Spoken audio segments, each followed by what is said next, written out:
We're going to hear from the leader of the free world in just a short time, another week or two. We'll hear the State of the Union address, and I'm sure we're going to hear what a great job the Biden administration has done for us. But I was just telling you before the break that we've had the worst stock market of any Democratic president since Jimmy Carter. The only one that has Biden beat there is Herbert Hoover during the Great Depression.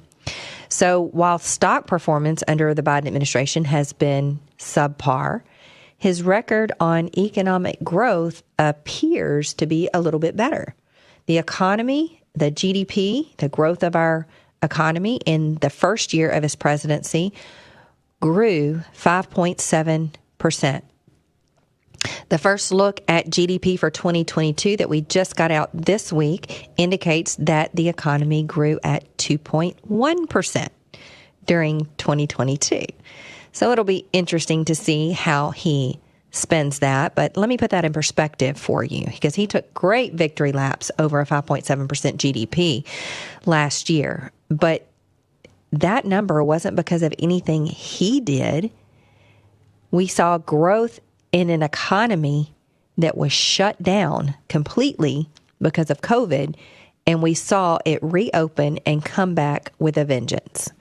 So the 5.7% GDP growth number that we got in 2021, which is the first year of his presidency, by the way. And I will tell you that political, fiscal spending, political programs, things like that, they take a while to get up and running. It doesn't happen just instantaneously. Now, the market may get excited about what's going to happen, what it's looking forward to happening because of things that have changed, and it may go up. But the economy itself won't reap the benefits until those programs actually start happening. So what had Biden really had time to do to make the economy grow by 5.7%? Nothing. So pay no mind that inflation went from the 2% range to the 8% range during that year. Not to mention his energy policy and how that contributed to inflation, even though he wanted to completely blame it on Putin. First he shuts down the Keystone Pipeline, makes it hard or impossible to get permits to drill on federal land. And then he, wasn't shy about campaigning that he was going to shut down the fossil fuel industry for good. Well, there's consequences to that. Free market companies are going to invest or not invest according to what the administration says that they're going to. If the administration says they're going to annihilate the industry that you're in, you're making a foolish decision to continue to invest in it.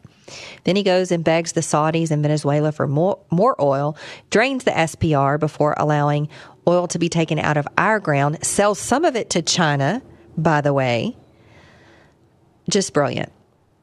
Meanwhile, the SPR, our strategic oil reserve, has fallen to about 371 million barrels, the lowest level since 1983.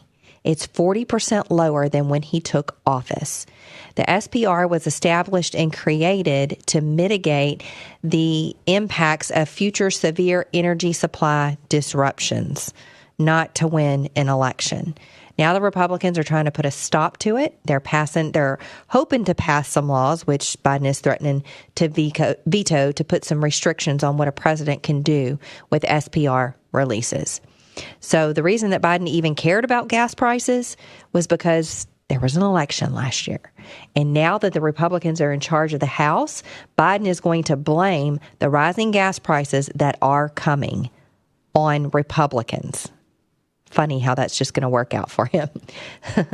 We have no more refining.